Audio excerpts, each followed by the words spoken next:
Hi, welcome to Off Script. I'm Zach Lewis. And I'm Dr. Draper. Today on the show, we're talking about The Menu, the new high-class horror film from director Mark Mylod.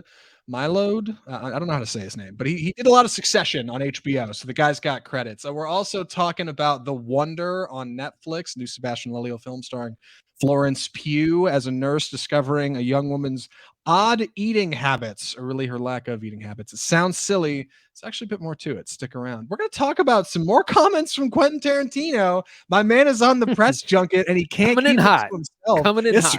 Right. He's talking about Marvel movies, the death of cinema. That's exactly where we're going to put him in our death of cinema segment halfway through the show. Before we get to all of that, some quick news this week, but big news this week in a giant, tremendous, huge shocker. Disney has Bob Chapek out as CEO. Bob Iger, former CEO for 15 years with the Disney company, has returned to the throne. I don't believe it. Andy, this happened Sunday night, 10 p.m., which is not when big companies make announcements. Word on the street is Chapek had no idea. And he also has, worth mentioning, a gigantic $23 million golden parachute and a writer that says he can't disparage the company. So we won't hear anything from him, but he's getting paid just fine. Bob Iger, in a surprise move, is back. Apparently, the Disney board of directors approached him with an offer and said, "Here's what we're going to pay you to come back." And he said, "Yes." He's on for 2 years. He's supposed to train up whoever's next. No idea who that's going to be. Andy, what do you think? A tale of two Bobs. It's yes, they can't get away. I know. Shocking, pretty shocking news. And I don't really have an opinion on Bob Chapek, but apparently Hollywood was just not real happy with him. And when it was announced that Bob Iger would return, I mean, Twitter was blowing up with everyone being like, "Oh, thank God!" Like this has been long. Return of the King, like the savior of Disney is returning. It's been really shocking. Bob Chapek has had to deal with some pretty big issues, like the pandemic. He had to see the company through, but the stock price is down, the market cap is down, a lot of business stuff, but also things like the opening of some of the new park attractions like Galaxy's Edge went really poorly. His like the big feud between Disney and Scarlett Johansson wasn't good, and Disney had kind of been more known for being really friendly with its creatives, its actors, directors, and all that. And so Chapek kind of rubbed everyone the wrong way, and the business just wasn't doing good. Streaming was also really taking a hit. Streaming can be really profitable, but it's also super expensive. Yeah, I unlike Andy, am a bit more of a Disney adult, and I do have hot takes on Bob Chapek being out. I think it's a good thing.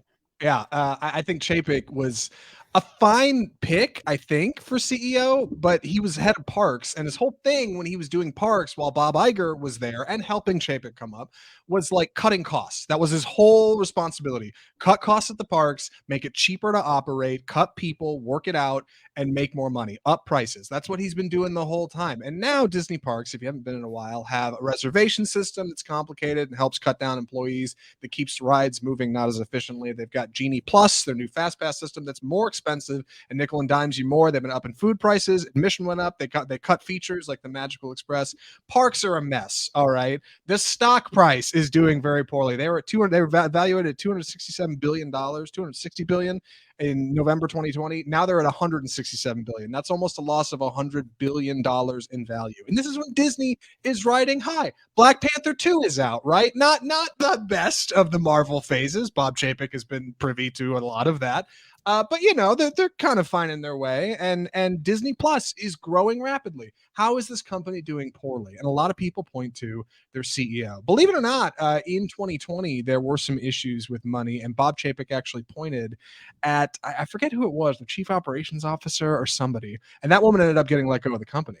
Reportedly, this time he was going to point at the CFO and say, "Hey, this woman was the issue," and she rounded up the posse, called the board of directors, and said, "No, we're not doing this again. This guy's political." I did see some folks saying that him being out is a good thing because Disney is too woke now. I think that's total garbage, but fans of the show are where my hot takes. The point is, like all around, I think people are glad this guy's gone.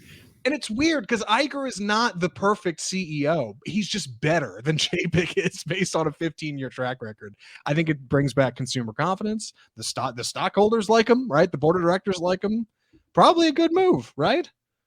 Yeah, absolutely. And Bob Iger is responsible for some of Disney's biggest and best decisions of the last 15 years. He bought Pixar, he bought Marvel, he bought Star Wars, he bought 20th Century Fox, he launched Disney Plus.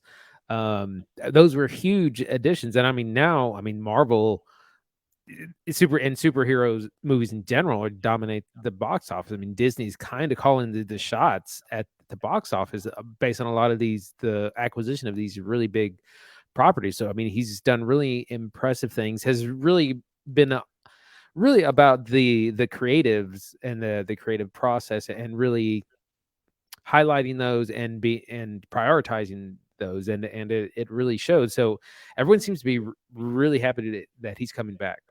Yeah, I won't linger too much longer on this because I realize I could talk forever about stupid Disney stuff. But Chapek is, as a CEO, seems to have really grown on this idea that we can just leverage legacy properties and not build anything new. And Iger warned about this when he exited the company in 2019. Then he kind of came back on through the pandemic to help out. He said, like, at Disney, you have to be willing to greenlight ideas that sometimes you're not sure about. Like, because ultimately Disney has become the company they are by creating big ideas and then running them into theaters and just seeing what sticks, right? Like growing a big animated culture, like catering to a lot of big ideas for kids films. Like that stuff grows property over time. Like you can make rides out of it, you can sell merchandise off of it. But Chapek hasn't greenlit a lot of new things. It's mostly been safe ideas, Star Wars stuff, Marvel stuff. Pixar's mostly doing remakes. Like you don't see a lot of anything new coming in. And Iger, while he was big at acquiring, which is questionable as far as creative is concerned, he did also on occasion greenlight something new. He'd say, you know what, I don't know if this is going to work. Sure, let's let Pixar make Inside Out, right? Maybe it'll work. Maybe it'll go somewhere, and it does. And that's a good property now. They're making another film. Let's try something new here. You know, like that. That I think is the biggest advantage Iger has over Chapek. He's not the perfect CEO, but he's willing to take more risks, and ultimately, the safe isn't working. Like the cost cutting isn't working. They got to do something different. So the board of directors is taking a risk and bringing back something particularly safe. I guess I don't know what I'm saying. Anyway, any other hot takes on this before our next big story, Andy? I'm ready to go. Only 2 this week, and then we're jumping into the menu. Get this, Avatar 2 is so expensive, it has to be the 4th or 5th highest grossing film in history just to break even. This is a story right out of James Cameron doing presser for Avatar 2 because Disney's not telling us how much money they're spending on that movie. Cameron's keeping it pretty tight-lipped. Until now, he said in an interview with GQ magazine when asked, he wouldn't say how much it cost to make the movie, but he said it is very epic expensive. He was very particular. He went on to go say that Avatar 2, this is so wild, the worst business case in movie history. According to the director's estimates, you have to be the 3rd or 4th highest grossing film in history. That's your threshold. That's your break even. Andy, who greenlights a movie that has to be the 4th or 5th biggest picture in history? Like, who goes for that? How do you sell that to investors? I mean, with someone like James Cameron, you sell his catalog. You know, things Terminator 2, Titanic, Avatar. I mean, he is Aliens. yeah, he has reinvented the box office multiple times throughout his career. You know, I mean, 2 of the top 3 highest grossing films of all time are his, Titanic and the first Avatar. So that's how he did it. However, we live in a very different age. Like we live in the age of streaming. When Avatar came out, we didn't have streaming services, and I think it's a big ask because this is basically saying that it needs to make $2 billion to break even. You know, when you think of marketing and whatever post production, I can't believe it's that expensive. But there was a time that some movies can, Spider-Man: No Way Home, Star Wars: The Force Awakens, but those were huge tent poles, lots of hype, lots of legacy, like once in a generation, once every 10-year kind of movie. This doesn't look like that to me, but I could be wrong. Okay. For some quick comparison, just to get an idea of other big films that have come out recently that made close to that, Spider-Man: No Way Home made $1.9 billion, which is a big deal. Top Gun: Maverick, which was in theaters for like a year, made $1.4 billion. All right. Everybody was talking about Top Gun, dude, at least in my circles. Like my dad was talking about Top Gun. Okay. Like Everybody was talking about Top Gun. A lot of people were talking about Spider-Man. I don't know if Avatar 2 has the smoke. I don't, right? Like, I think part of what works so great about the first one was its lean on technology, which was a huge deal. 3D movies were just coming up. You threw on those glasses, Avatar played great. It was great in all over the world, and word of mouth. Like, that's genuinely what helped grow it, is friends telling friends, hey, we should, go see Avatar. That'll be a good time. And now I don't know if Avatar 2 is gonna have that. How much confidence do you have this movie's gonna make $2 billion, Andy? I don't. I don't think it's going to make 1 billion. I think it's going to make a lot of money for it's going to be a successful film. It has global appeal. It has, Cameron has always been good at spectacle, and spectacle translates well overseas. I think so. It's got a lot going for it. It is a big visual thing, but like again, I don't see it having Endgame type hype. Spider-Man No Way Hope, Black Panther type, like as even Top Gun, like it's just not generating that kind of buzz, that kind of, I mean, maybe it is. It would have to be something that unlike I've never seen before. And while the visuals do look really stunning, it just I don't see you telling a compelling story that's just going to blow my mind. So I do think it'll clear 1 billion. I feel comfortable saying that because I am a big believer in the Cameron effect. All right. I'm also a big naysayer, but the fact is, a lot of people say James Cameron won't do it. It won't be another huge hit. And he keeps doing it. Like, the man keeps putting out quality features. He does it rarely now, more often, less often than so. But even still, like, I think Avatar 2 is going to have some surprising buzz. Andy's right. Like, it's global. That will play in every country. All right. China cannot wait to run that movie. And they're not even running Marvel movies right now. They want Disney to tone Marvel movies back. They're too much. Avatar will play great. I think Avatar's safe. Like, I don't know, man. There's 1 month till it comes out, a little less actually. We're recording this on the 22nd. Comes out on December 16th. So if there's going to be marketing, and there needs to be marketing, it's going to be in the next month. This is when you're going to start seeing billboards. This is when you're going to see ads on Twitter. This is when we're going to start seeing stuff for Avatar 2. Time will tell, right? Like, can Cameron pull a rabbit out of a hat again? How many times can you catch lightning in a bottle? I don't know. One of the things about movies that make that much money is the longevity, which usually means a whole lot of rewatchability. People just going back to the theater, like people watch Spider-Man No Way Home 2, 3, 4 times. How many times did you go see Top Gun Maverick? 3 times? I saw Top Gun 3 times in the theater.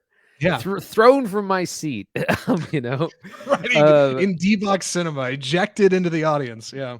And those movies, especially Top Gun, is endlessly rewatchable. Like every time you're in this, because it's like a ride, it's like a roller coaster. You're not going to get bored of it. I just don't see that happening with this movie. If like we're watching this for the show, if we didn't have this show, I would wait till streaming to probably watch this. Like I would just not. It's, and once you see it once, I'm definitely not going back. Like I'm not. Especially for a 3-hour film. Like, hey, it's worth mentioning. It might be a good date movie. I don't know. Hey, maybe the effects are rad. Like it is. There are things here that I think work. I don't know. I don't know if there's ever a time to doubt the Cameron effect. It's when the movie needs 2 billion to break even. Like, that's such a high bar. I'm gonna call it if it bombs, I'm gonna call it The Way of Slaughter. Yeah. Did you already worked that out? That's great. Just now. Yeah. I bet you're going to be dropping that like the Sunday it comes out. You're like, didn't clear 500 million opening weekend? The Way of Slaughter.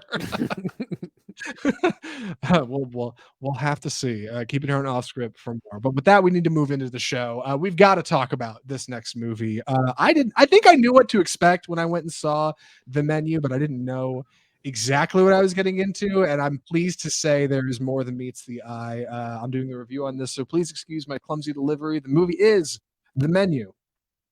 So The Menu is the story of Margot and Tyler, this young, affable, wealthy couple who are headed to a private island to experience a once-in-a-lifetime dining experience unlike anywhere else in the world. It's a limited menu of just 12 people arriving at this island to experience this wonderful Chef Slowick, and this incredible 7-course menu that he's put together of all kinds of food, right?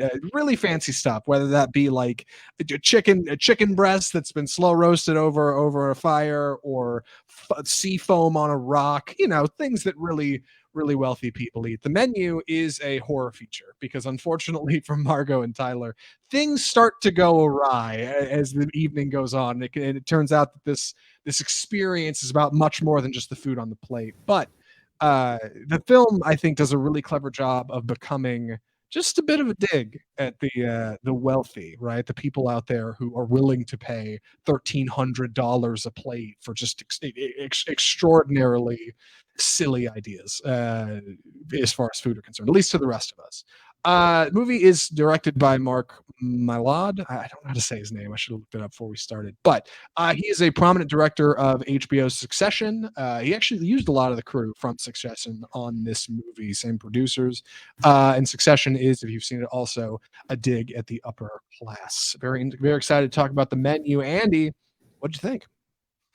I really enjoyed this, and I was kind of skeptical going in. I'd seen the trailer ad nauseum in the theaters, and it looked kind of generic, kind of predictable. It looked like the kind of thing that you've seen before, and the trailer seemed to give away the whole movie. But it turned out to be quite different than I thought. It goes in a little bit different direction. It is definitely a critique of the wealthy, but it's also critiquing some other things. Like it's kind of critiquing connoisseurism. Think of the foodie who just has to a food snob, basically, which you could translate to other, music snobbery or film snobbery. It's kind of is that in the way that kind of thing ruins certain types of art.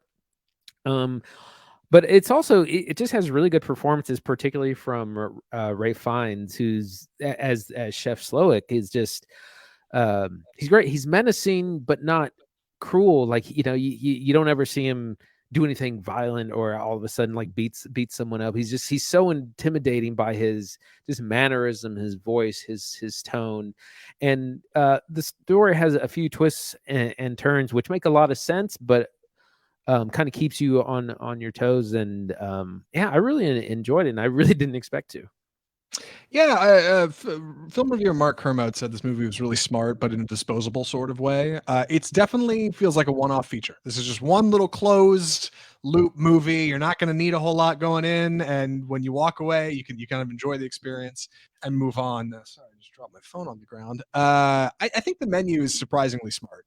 It is a little manic, I feel, at least in its like first act. It's something about the camera movement and the editing. There's just a lot of it, and it's often like the camera will be sliding over this way, zooming on somebody, pulling out, crash zooming, dollying, and at the same time, like lots of quick cuts make what would otherwise feel like a slower, more thoughtful experience feel really busy. But that is a weird opening for me, but I think that helped kind of like, I don't know, move me in my chair a little bit and get ready for the second half of the film when things actually pick up and really start moving in a prominently horrific direction.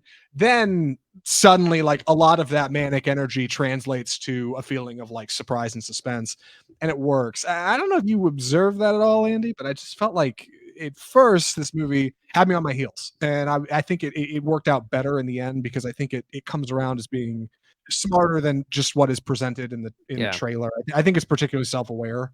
Like it really seems to know what it's doing, and that's where some of that like comedy kind of comes and shines through. Surprisingly funny feature. Lots of laughs in my studio, in my theater. Yeah, same. And it was I went and saw it on a late on a Monday night, and I had about a half full theater, so it was it was pulling a crowd. And yeah, what I like at the beginning is that it does the opposite of what I complain about when films take forever to get to the premise. Like some films would take an hour to get to the restaurant. Here you're there within 15-20 minutes. But the film has to do a lot. It has to get us to the island, to the restaurant, introduced a large, there's like 8 couples or so, groups of people, which are all play kind of different foils and archetypes.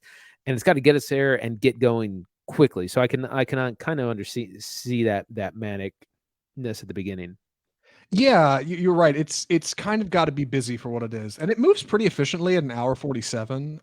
There actually, believe it or not, there were some parts I felt were slow, but those would be like the long suspense, right? Or they're like really drawing out a scene, or Ray finds as like a really captivating speech about, I don't know, the beauty of food and life on the island. Like, there's all kinds of stuff in there, which I think is valid because a lot of it is surprisingly thoughtful and also like hilariously spoofed. There's a great scene when Ray Fiennes like gives this speech, and Margot, played by Anya Taylor-Joy, turns around and look at Tyler, who she's dining across. She's like, "Do you believe this guy?" And Tyler's like visibly crying. He's Because moved he to tears. totally believes what's being said. One of a few very funny moments in the movie, but ultimately, like I think I was really surprised by how well it manages to navigate what seems like a thin idea. Andy's right; the whole thing feels like it's in the trailer. And I said last week on the show, I told Andy like I don't want to know, I don't know if I want to go sit for this movie for an hour 47 when I already know it's going to happen.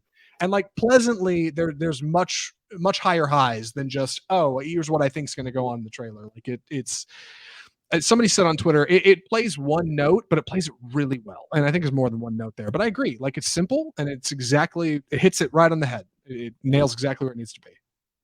Yeah, absolutely. I wanted to get into our cast a little bit. Of course, we have the great Ray Fiennes as the chef Slowick, who has, he runs this kitchen. I mean, it's like clockwork. He just talks and claps, and his work is just know exactly what to do. He's great. Nicholas Hoult is this, wealthy jerk. And Margot is very different. She's much more kind of down to earth. She's more, she's not impressed by any of this, and she keeps being told. People keep telling her, they're like, "You're out of place. You don't belong here." Um, without being soft. But we also have these interesting couples. We have John Leguizamo is playing this director actor who's kind of in the twilight of his career. We have some tech bros there, just wanting to flex their money. We have the food critic who makes and breaks careers and restaurants, and we have some old money there as well. And so all these people kind of play off of each other. It's a really interesting ensemble. Yeah, I was surprised at like how effective the cast is. You see a lot of familiar faces that you'll think I've seen them in something else, but I can't exactly narrow where. Arturo Castro had a show on Comedy Central. You've probably seen clips of him doing sketches online. The sommelier Peter Gross was one of the guys in the Sonic ads who sits in the car. Like he shows up and he's surprisingly good in it. Like I was really pleased with the cast. I think the producers managed to pull a lot of like favors in from people, get together and do a simple shoot. Like we were talking about before the movie, before the show here, that this may be a pandemic feature, like that, because they could have easily shot most of this in a studio in a few days. I mean, nothing too complicated. There are some good exteriors. You do get some stuff. For the most part, it takes place in this itty bitty island. And Andy's right. Like the way the movie gets going is perfect. It doesn't waste 45 minutes trying to get to the restaurant. The movie opens and they're on the dock waiting for the boat. And the boat is like pulling up as yeah. it's like just really gets to it. And I think that stuff's important, like because it keeps the movie moving and it keeps you getting into suspense quicker, which is good stuff. I do want to talk about that. Ralph Fiennes like really turns it on in this movie as this very menacing chef who, like Andy said, is not like mega evil or anything and is not like full Voldemort menacing all the time. People have honest conversations with him. He's got funny lines in the movie. Like he expresses a good range of emotions as a relatively believable yet self-appointedly tortured artist who believes that like nobody appreciates what he's doing anymore, so he has to go bigger and bolder and create this swan song masterpiece for the world. And that's what he's doing with these diners. This is an experience unlike any other. This is the best in the world. I did like our cast. I was surprised how much we got to know everybody, like all the other diners. You think with a cast of 12, not including our actual chef and the staff at Hawthorne, that might be a little full, but you do a really good job of kind of getting just enough on everybody. Just you get just enough dirt on everybody in the room that you feel pretty satisfying when you start to find out like why they're there and how they've gotten there and like what their purpose is. And they do a good job of setting up Anya Taylor-Joy as Margot as kind of this like question mark in the middle of all of it. Why is she here? What's going on with her? She's the one we really need to get answers on, and she's also functionally our lead. Ultimately, I think I was really satisfied with the menu. It was different, but smart.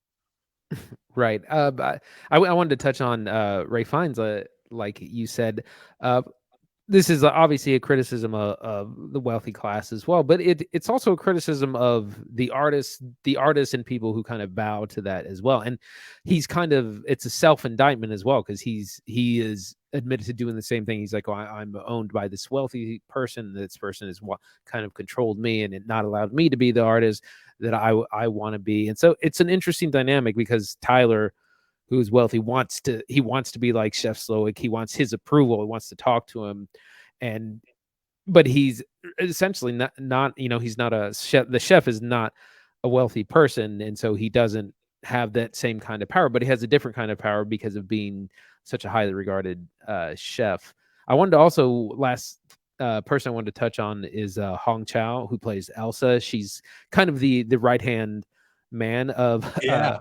and it just does this great deadpan calm. She's an Asian lady. She you might recognize her from HBO's Watchmen. She plays Lady True. Oh yeah, you're right. She is Lady True. And it's just a bit of that same character, very threatening, but very like she'll talk to you very slowly, very calmly, while you're getting a knife in your back, kind of person. But another fun character in this. Yeah, Hong Chow's great. There were some folks on Twitter saying she steals the whole show. I would agree if it weren't for how much I enjoyed Nicholas Hoult. God, he's such a Tyler's such like a weasel, man. Like he's this this He guy really who's is, yeah. super rich. He's a foodie, and he takes photos of all his food, and he's like really into it. And he definitely explains that in a satisfying way. But like, God, he really gets under your skin after a while in the movie, and Holt turns that up so good. He's phenomenally unlikable when he needs to be. Far cry from Mad Max Fury Road. Overall, yeah, I was really pleased with the menu. I think this movie is smarter than it needs to be. I'm still a little surprised this wasn't a straight to streaming feature, because it kind of feels like it. But at the same time, like I couldn't believe how many people in my theater last night. I'm guessing it's because it's Thanksgiving week. It's Like got maybe it's just it's the got some holiday. buzz. Yeah, families are from out of town. But like, yeah, it's this movie's moving. For the Monday after it came out, I was surprised at how many folks were seeing it. So yeah, we'll keep an eye on the menu. Any other thoughts for recommendations, Andy? It's funny. I rewatched Midsummer recently, and this kind of reminded me of that, some way where it's like, oh, Really? Okay. well, because it's like, oh, you're coming to this innocuous party that you think is gonna be a lot of fun, and then it all all turns. Right. All these people clad in white who initially present as like really good and like, oh yeah, we're here for you. Like there starts to be a turn. Yeah, okay. But I think I'm ready for recommendations. Andy, would you recommend the menu? Absolutely. It was a lot of fun. It was a big surprise. It's funny. It's got really good gags and jokes. Everyone is funny in it. Great performances from our stars: Anya Taylor-Joy, Nicholas Hoult, Ray Fiennes, John Leguizamo. Not too long. Clocks in under 2 hours. Surprisingly deeper than I thought it was going to be, and goes in directions I didn't predict. So I really enjoyed it. Yeah, I really enjoyed it too. I think the menu's, like I said, I keep saying smart, but I think it's clever in the best way that it can be. Like it really comes back around by the end of the movie with an ending that I really enjoyed. Overall, I'd recommend the menu. I think it's really smart. I don't know if you got to go see it in theaters, but hey, if you're looking for like a quick date night, you could do far worse. There were a lot of couples seeing the menu, like a lot of good laughs in there, and some pleasant digs at a certain sect of society that doesn't often get so hung up on. It reminded me of movies like Bodies, Bodies, Bodies, or one that we missed that we need to watch later, A Triangle of Sadness. Even Knives Out, right, swings on the upper class. I think Glass Onion will as well. So we'll keep an eye on movies like The Menu. Overall, I was really pleased. And with that, we should probably move into our middle segment here. Andy, you want to open this one up for us? It's time for the death of cinema.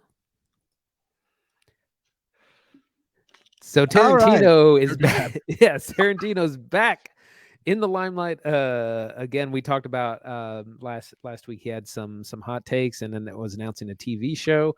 He had some more to say about Marvel and superhero films that by saying they're not even we don't even have movie stars anymore. Like people don't go to see stars; they go to see the character, the IP, Captain America. You go to see the hero, Batman, whatever.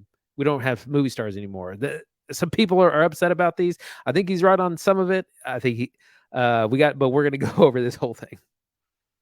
Yeah, Tarantino, I think is surprising for us to see in our Depth of Cinema segment twice in a row, because otherwise we don't hear a lot from the man.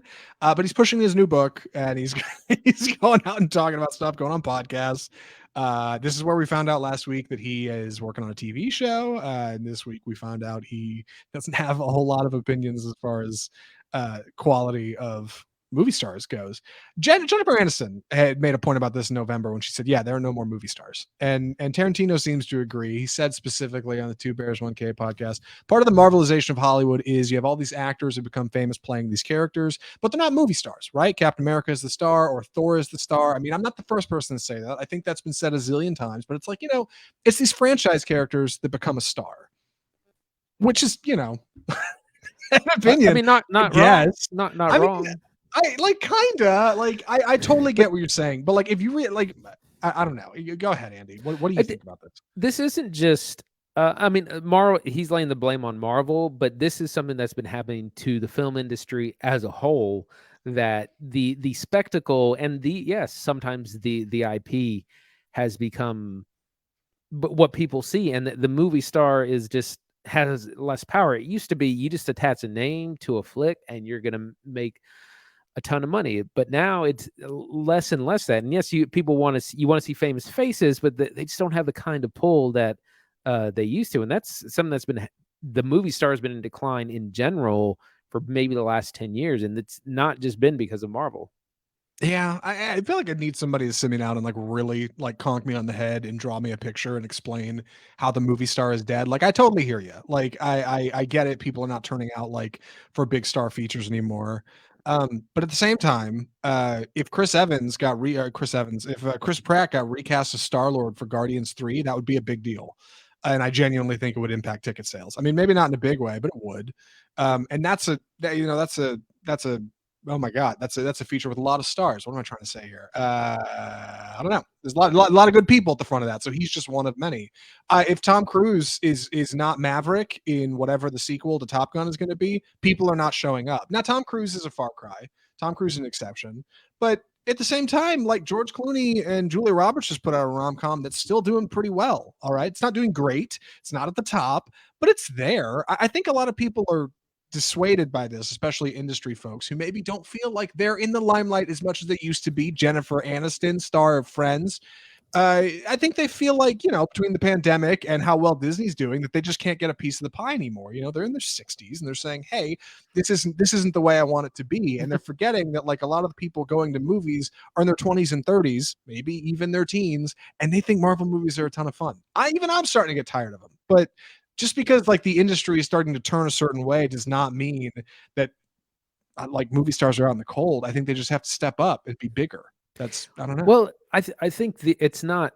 We of course still have stars like Chris Hemsworth. Chris Evans is still a movie star, but they're not a movie star the way that Tom Cruise was in the 80s and 90s, or Will Smith or Brad Pitt, that anything they did was going to turn to gold, that it would make or break your movie if they decided. Because now you can kind of swap out these people, and it's not, and in some ways it's a hedge for the studios, because they don't have to depend so much on the actor. If the actor, if he has a scandal, or if it goes like Ezra Miller, Armie Hammer, like if your film doesn't depend as much on names, it gives the studios a little bit more leverage. So things are definitely different.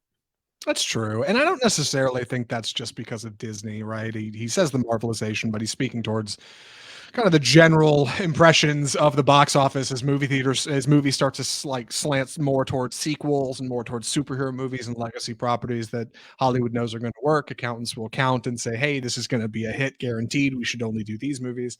But I don't think that's the only problem. Another big problem here is like availability of media.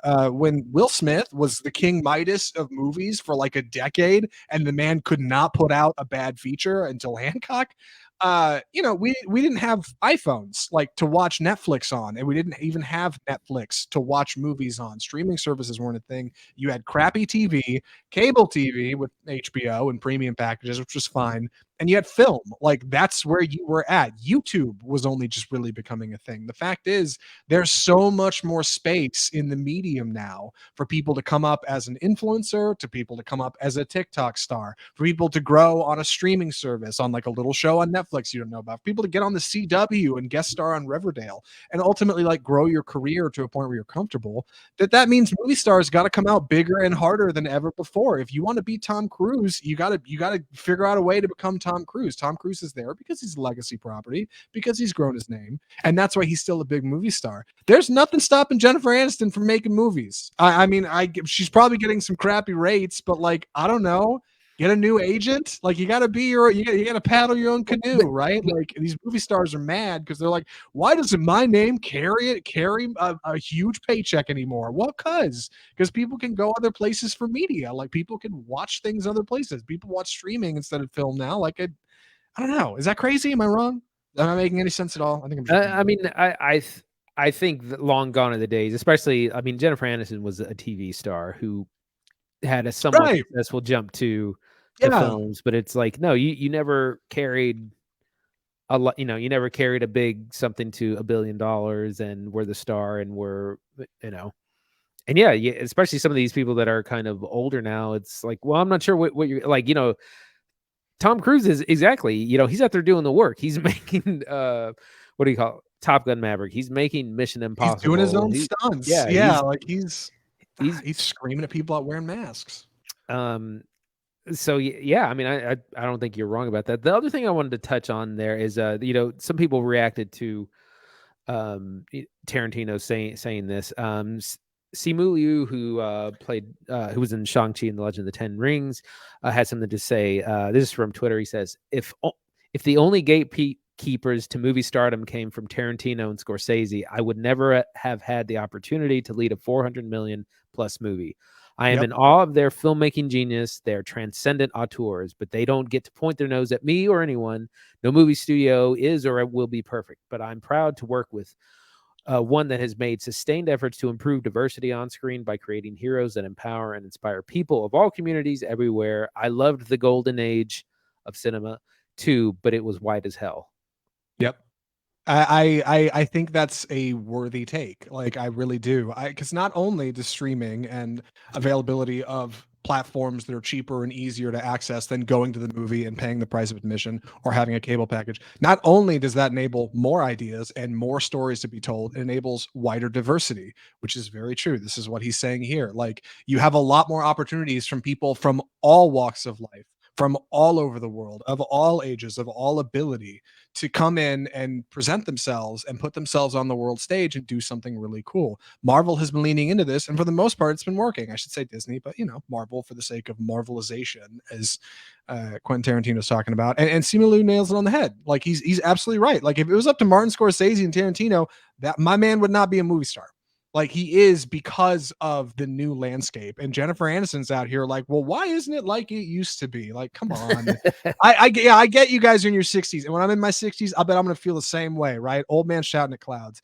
But like, it just feels like short-sighted to say, like, why are the new kids getting a piece? This isn't right, and I agree. Like, it's a bummer that Simu Liu has not done much since. Like, he's working on other stuff. He's going to do Shang-Chi too, of course.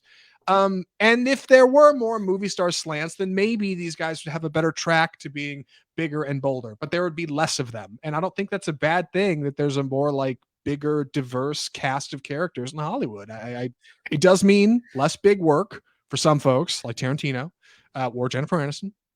But if you want to carve out like your space there, I really do think you can. James Cameron is making a movie. He's got to get $2 billion to clear. Tom Cruise has Mission Impossible coming along, and Top Gun is going to hit Paramount Plus in December 22nd. That's when that's coming out. So I don't know, man. Like, I guess I see what they're saying, but I don't think, I think the benefits of the current landscape outweigh the costs. And if the cost is like big movie stars can't make $1 billion every time they make a feature, then maybe that's okay, right? Like, I don't know who's it hurting, the 1%, the man. Yeah.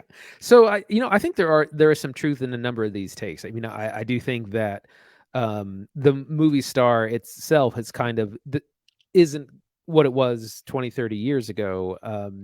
At the same time, Tarantino also was saying in here, there's less representation as far as the kinds of films we get. Because so many resources are devoted towards superhero stuff and IP that we're not getting as much of a kind of diverse film landscape. And at the same time, Simu Liu is absolutely correct that these auteurs of yesteryear did not cast a lot of minorities or women or people of color or any of that. I mean, like look at any of Scorsese's film. He not a lot of diversity. Same thing with Tarantino. Tarantino's done better about it over the years, but right.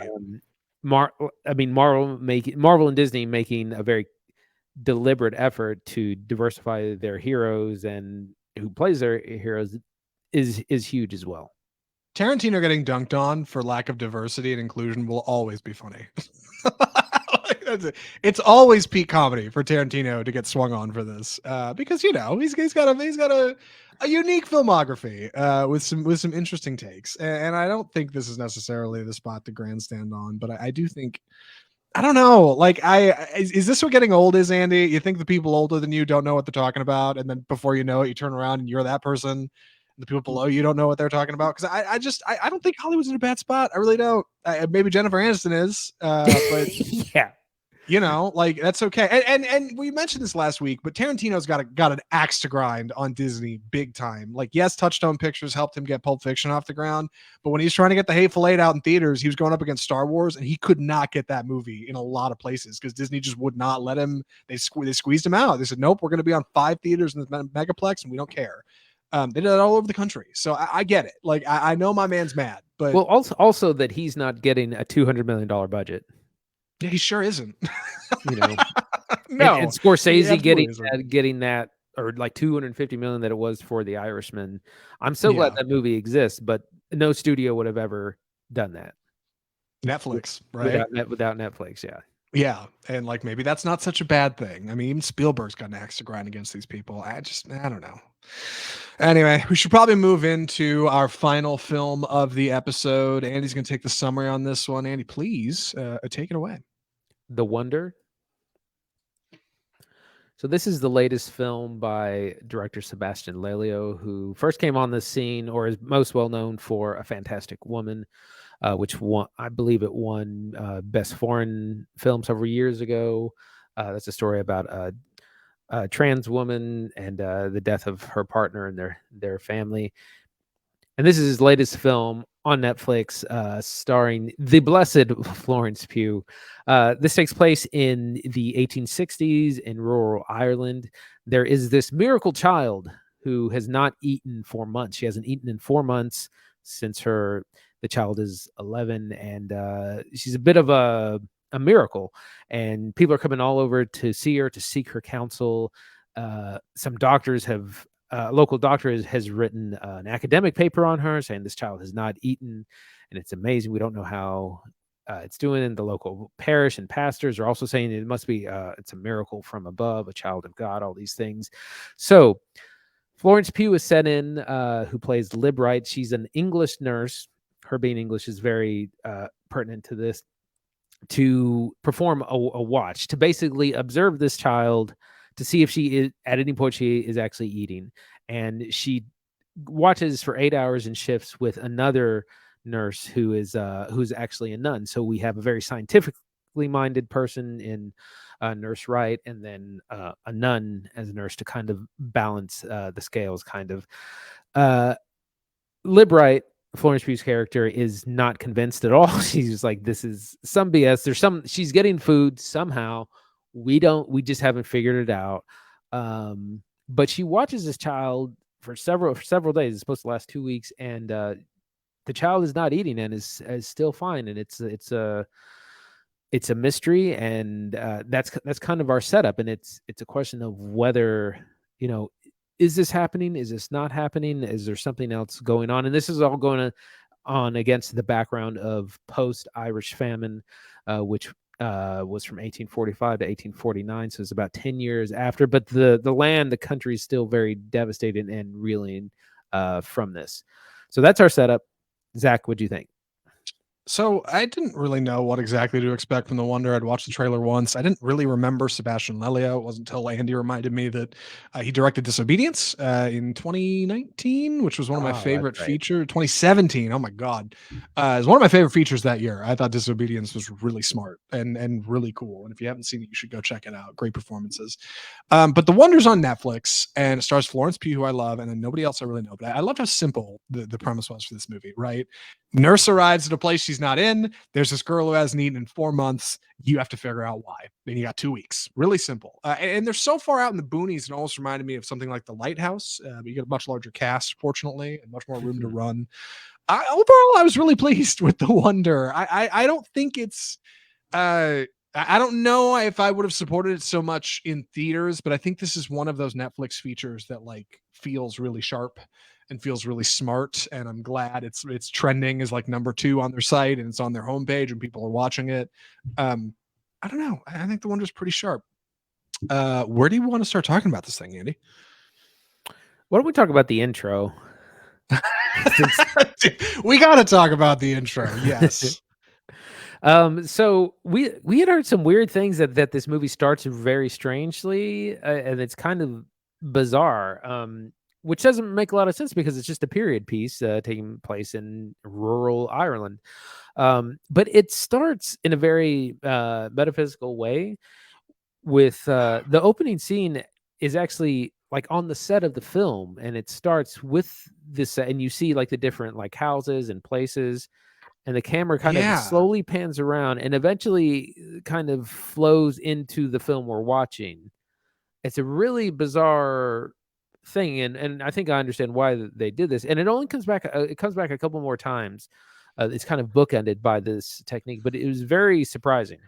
Yeah, we got together and watched this at Andy's place, actually. Wonderful host. You should try it sometime. And we were watching it with a friend of ours. And as the movie opened, I said, I saw a GIF on Twitter of what somebody said was like the most surprising film opening of the year from this movie. And I thought it was a joke. And then right when it opened on the opening frames, I said, yep, nope, this is it. And it opens with narration. It's on the film set, and it says this is the beginning of a film called The Wonder. And then it starts to explain what you're seeing. And it's so odd and so uncalled for that it may hurt the experience more than it helps it. It's clever. It's really clever. I haven't seen a movie do this in a while where it literally presents almost like a documentary at the open as like, this is very much real life and we're being very meta here. And then the camera dollies over and kind of pulls into the world of our film. And then the real drama and the actual movie gets started. And I think it's a framing device that works for the spirit of the film because it's supposed to be very upfront and very abrasive about the idea that this is a movie about telling stories and about your belief in what you hear, whether you believe the thing that you've been told or not. And so presenting the movie as this kind of like outside of itself feature and pulling into our set and pulling into the world with Florence Pugh and her story tells us that we are to believe what we're seeing. We're even told the characters in this story believe with absolute certainty the things that they say. Like this is a story we are to believe. But it is also like uniquely distracting. Our friend we were watching with said, so does that come back at any point? I said, I don't know. I really couldn't tell you. But other than that, I think when you get past that divisive feature that you will either like or you won't, I think the drama here is actually pretty good stuff. Right. The main story, the skepticism, is really interesting because our nurse seems to be the only one who is skeptical of this, and everyone either believes it or really, really wants it to be true. Her presence is not well liked. If you're not familiar, the English government was largely responsible, or depending on who you ask, didn't help with the Irish famine, and so the English are not well thought of here. So everyone pretty much wants her to leave as soon as she gets here, but she's here to do a job. And she meets the family. The family, it's a large Irish family. They don't really like this arrangement either. They're very devout in their faith, and as is everyone else. At some point, there's a journalist played by David Wilmot who comes to kind of to report on what's happening. This miracle child, is it real? And he's trying to get interviews. He's a little slimy that way as a journalist, just trying to get interviews with people he should probably leave alone. But there's a lot of tension in whether or not this is actually happening.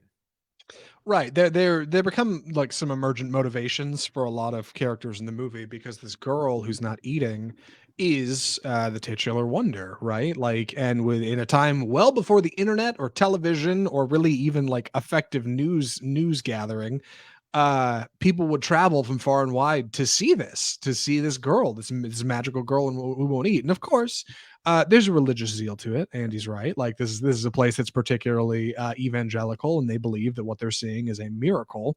So they want to keep the miracle going. They're not generating a lot of funds off of it. That's made very clear. It's just kind of going in the poor box. Anybody who wants to donate to the family, they just say, just put it in the poor box. We don't want it. But even still, like there is a certain allure to being a wonder, and Florence Pugh quickly discovers that not only is that a potential motivator for what's happening, but it might hold the reasons as to why this girl isn't eating, and that I think is particularly effective. That's subtext, right? That's told on screen without just telling you maybe the family wants her to be a miracle and doesn't want her to be normal, and maybe there's some kind of no, like you kind of feel that out as Florence interacts with this kind of journalist character who's kind of hounding for a story, and these people who, yeah, like Andy said, don't really want her there. They don't want her to uncover the mystery, and I think that's part of what makes the wonder so juicy to watch, because you, the audience, really want to know what's going on. You really want to find out what it is. Right. We kind of go through the motions of the different the stages of disbelief, like, well, it's like, well, she's obviously being fed somewhere, and so, well, that doesn't seem to be apparent. Well, she must be stealing food from somewhere. That doesn't seem so. Initially, we kind of see that. At some point, though, during the film, the child does seem to eventually begin to take on the consequences of not eating. She starts to become very tired, very kind of ill, definitely needing to eat, but refusing, saying, she's fed on manna from heaven, and it's this kind of fanatical belief that it's going to kill her if she doesn't do something about it, or if someone else doesn't do something about it. I think that's one of the most satisfying turns in the movie when Florence Pugh finally gets what she wants. She says, "Look, if we're going to actually watch this girl, she can't have visitors. She needs to be in a controlled environment. That's science, baby. That's how it works." And the family's like, "Well, no, of course not. No, we can't do that. We want to spend time with her. She's our daughter." And like once she actually separates her off and says, "No visitors, nobody can talk to her, nobody can see her," suddenly her condition starts to decline, which makes it very obvious what's happening. But now you have a bit of a moral quandary, right? Like if the truth doesn't come out, we don't figure out what's happening, this girl might die, and the family loses their daughter, which would be a tragedy. So you get some surprisingly unique emotional themes here. I think it plays better for some than others. A couple of reviews I watched said that it was really emotional and they got really invested. I didn't so much, and I don't know if it's because of that framing device at the start. It's a little distracting, or just because I don't know if I was leaned back in my chair the whole movie, but I didn't quite fall for it. I think the way some do, but it's worth mentioning that some have really gone for this movie. I've been surprised at how positive a lot of the reviews I've read have been. Right. Like, I thought it was pretty solid, but yeah, I had been hearing some things about like Florence Pugh's performance being incredible, other performances being incredible. She's good because she's always good, but it's not it's not an incredible role. It's not one that she can milk. She's very kind of straightforward. Yes. I was gonna say there's a big dynamic. I just want to say between men and women in this. All the men on this. There's this panel that have hired her. They're all men, and it's like the local mayor, the local priest, the doctor who wrote an academic paper about this, and so she's kind of facing this, and she's very blunt about saying, like, this child is eating somehow. You just haven't figured it out, and they're like, oh, no, you don't. That's not what you're here to do. Like, just shut up and no, it's a miracle. Right. Like uniquely, half that board doesn't want there to be any truth to it. Like they want her to come and prove that it's a miracle, basically. So anytime she tries to like work in, okay, well let's get real proof. They're like, well, hold on a second, that's not really what we want. That's not really why you're here. and she has to kind of suss that out amongst her own drama. She's a widow. She's got a husband that passed away, and I think a young baby for sure. Yeah, that's set in there. And this is coming off the heels of like the plague, right? I think some kind of famine or something that has rocked this community. I don't know. I do wonder if this film plays better in the UK. I know it was in theaters there. Maybe it hits closer to home. Here in Texas, I think it plays fine. Like I was surprised at how much I enjoyed it. Right. That's another theme that you just remind me of.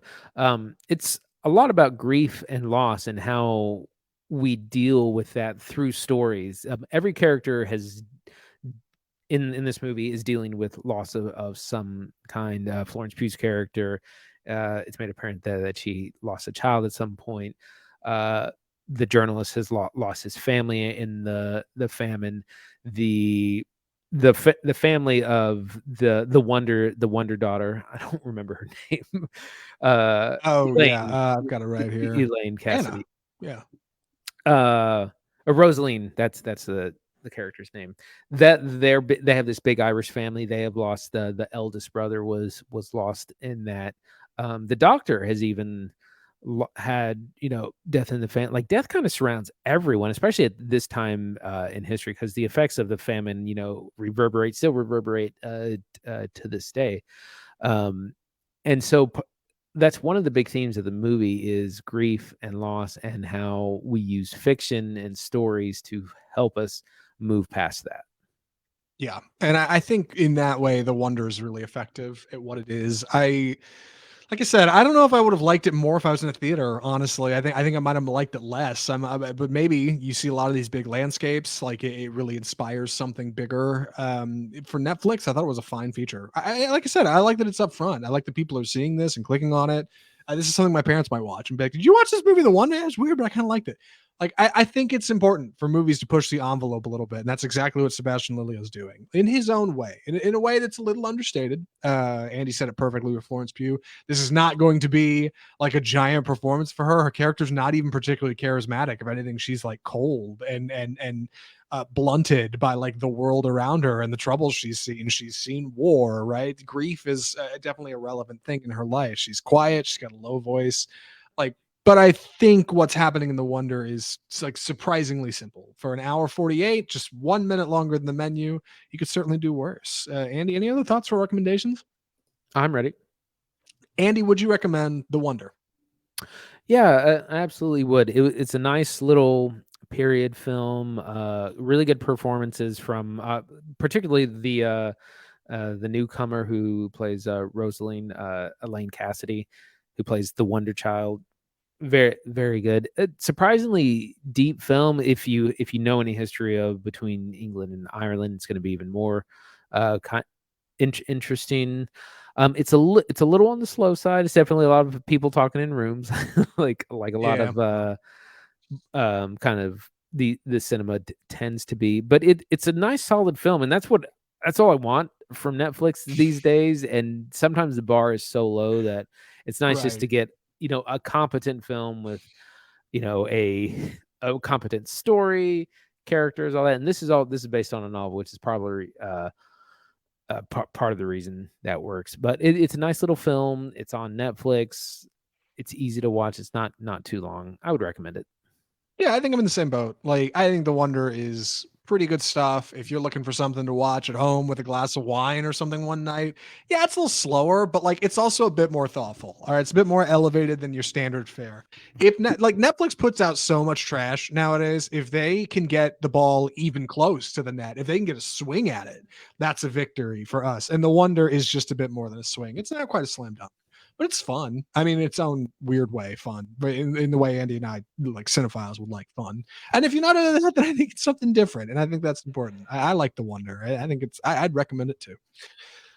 And I'd also recommend listening to Off Script next week because we got a big week. Oh my God, we got a big week at the movies next week. Next week, I mean, has potential to be our like Lighthouse Parasite week of this year at the movies. What are we watching, Andy?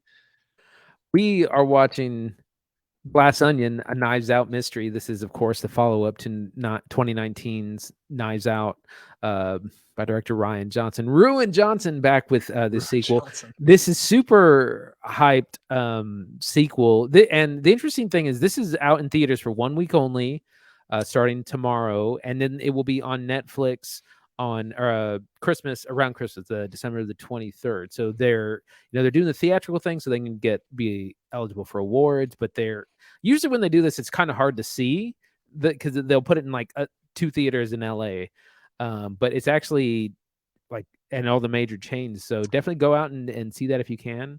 And then the second one is Bones and All, which is the cannibal love story by director Luca Guadagnino, who of course did Suspiria and Call Me by Your Name. And that movie looks so I've seen 2 different trailers, and they both give really, really different kinds of vibes. But I'm super excited for both of these movies, and I can't wait till next week to talk about them. It's funny. I think I'm overhyped for Glass Onion. I think Andy might be too overhyped for Bones and All. Yeah. We'll see. Yeah, I've got, like I said, relatively lofty expectations for both of these movies because they're both coming from solid creators who are doing some really good work right now. So I'm hoping for the best with Glass Onion. I'm hoping I can see it too. I've been talking about seeing that movie for 2 months this week because it's the only week it's in theaters. Otherwise, it's out till December 23rd. If I don't see it, I'm gonna be mad. If we're not reviewing Glass Onion next week, know that I am deeply, deeply upset about it. I really am excited to see it.